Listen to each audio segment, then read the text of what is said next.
মেয়েরা যখন বিয়ের আগে মেয়ে থাকে তখন সে আলসে থাকলেও সংসার জীবনে এসে কিন্তু কোনো মেয়েই আর আলসে থাকে না, কারণ সংসারের প্রেশারটা কিন্তু তখন তার উপরেই এসে পড়ে, তার সংসার বলে। আসসালামু আলাইকুম এভরিওয়ান, নতুন একটি ডেইলি ব্লগে আপনাদের স্বাগতম। এই তো সকাল সকাল একটু কাজ শুরু করে দিয়েছি। এইদিকে কিন্তু আম, কাঁচা কলা সবই ছিল। কাঁচা কলাগুলো আমার বাবার বাড়ি থেকে নিয়ে আসা হয়েছে। আর আমের সিজনে আম থাকবে না ঘরে, এটা কি হয়? সবার বাসায় আমার মনে হয় আমে ভরপুর থাকে এই সিজনে। তারপর নাস্তা করার পর এই ড্রিঙ্কসটা খেলাম। এটা একটা ভিটামিন, ক্যালসিয়াম সি আর ভিটামিন সি এর, সেটা একটু খেয়ে নিলাম। তারপর ছেলের খাবার দিয়ে দিলাম ওর বাবার কাছে, ওর বাবা খাইয়ে দিচ্ছিল সোফায় বসিয়ে, আর তারা ওইদিকে কার্টুনও দেখছিল। সেই ইয়ামিন।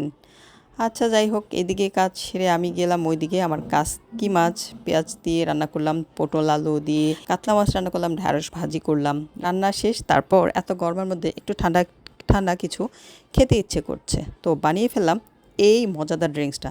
তো নিয়ে নিলাম প্রথমেই কফি পাউডার 1 চামচ, তারপরে দিলাম চিনি 2 চামচ, আর পাউডার মিল্কটা একটু বেশি 3 চামচ, 3 চামচের মতো। এটা দেওয়ার পর একটু গরম পানি দিয়ে তারপর কফির যে ফোম বিটারগুলো আছে ওইগুলো দিয়ে এটা ভালো করে বিট করে নিলাম। এই ড্রিঙ্কসটা খেতে এত মজা লাগে। আর এটার মধ্যে দিলাম আমি কিছু সাবু, যেগুলো আমি সেদ্ধ করে নিয়েছি। এই সাবুদানাগুলো একটু বড় বড়, আর একটা আরেকটার সাথে লেগে যায় না। এই ড্রিঙ্কসটার মধ্যে এই সাবুটা দিয়ে একটু ঠান্ডা আইস আর সাথে একটু আইসক্রিম দিয়ে নেড়ে তারপর খেতে এত ভালো লাগে। আমরা তো ববো পার্ল দিয়ে রেস্টুরেন্টে অনেক টাকা দিয়ে খেতে হয় আমাদের যেই ড্রিঙ্কসগুলো, আর এটা আমি বানিয়ে বাসায় খাই। আমি নিজেই বানিয়েছি এটাকে সাবুদানাটা দিয়ে। এই ড্রিঙ্কসটার কোনো নাম দেইনি আমি, বলেন তো কী নাম দেওয়া যায় একটু ভেবে। তারপর আর কি খেয়ে নিলাম, সেই মজা। তারপর শুরু করলাম আবার আরেকটা জিনিস। এইটাই ছিল একটা ফল, টক ফল, সেটার একটু ভর্তা বানালাম। এটা হচ্ছে ডেউয়া ফল। আমার হাজব্যান্ড বাড়িতে গিয়েছিল, সেখান থেকেই কিনে নিয়ে এসেছে। এটা ছিল ডেউয়া ফল। তো ডেওয়া তো এখন সব জায়গায় পাওয়া যায় না সচরাচর, তো খুবই রেয়ার। তো এই তো খেলাম, টক মিষ্টি ভালো লাগলো।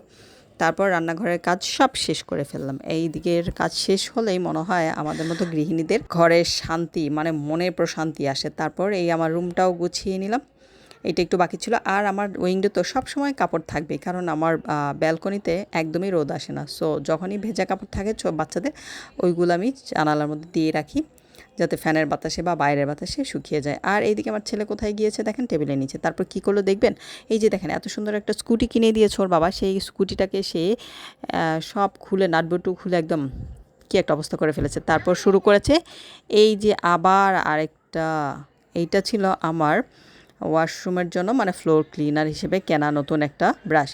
এইটা দিয়েও সে শুরু করে দিয়েছে খেলাধুলা, মানে ঘরে থাকা বন্দি থাকা বাচ্চারা যা পায় তা দিয়েই খেলাধুলা করে। এইটাই স্বাভাবিক, আর কি করবে ওরা, ওরা তো আর বাইরে যেতে পারছে না। তো যা আছে সবই ক্লিন করে ফেলছে আমার ছেলে। এত কাজের আমি আসলে বুঝতেই পারি না।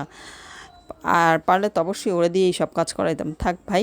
আর এই লাঠি যদি থাকতো, আমার মনে হয় আগেকার দিনে হলে আমাদের মায়েরা এইটা দিয়েও আমাদেরকে পেটাতো। আচ্ছা যাই হোক, তারপর আর কি বিকেলবেলা দেখেন গোসল করে গামছাটা পর্যন্ত, ভেজা গামছাটা রেখে দিয়েছে সোফার উপর। এটা কে করেছে জানেন?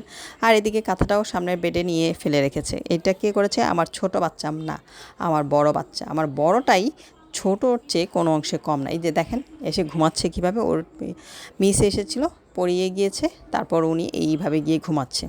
আমি ঘর যতই গুছিয়ে রাখি না কেন, ওরা যখন বাসায় থাকবে তখন সবই এলোমেলো হবেই হবে। এইটা বাচ্চা থাকলে আসলে হবেই, কিছু করার নেই। পড়ার টেবিলে বসেনি, ডাইনিং টেবিলে বসেছিল দুইজন একসাথে। সো এখানে বই খাতাগুলোও সব রয়ে গিয়েছে। বিকেলে গিয়েছিলাম একটু ছাদে, আর্জেন্টিনার ফ্যান আমার মেয়ে, সেই টি শার্টটা পরে গিয়েছিল ছাদে, ভাই বোন দুইজন একসাথে। এই তো ভিডিও করলাম, ভালো লাগলে অবশ্যই চ্যানেলটা সাবস্ক্রাইব করে লাইক কমেন্ট শেয়ার করে পাশে থাকবেন। আল্লাহ হাফেজ।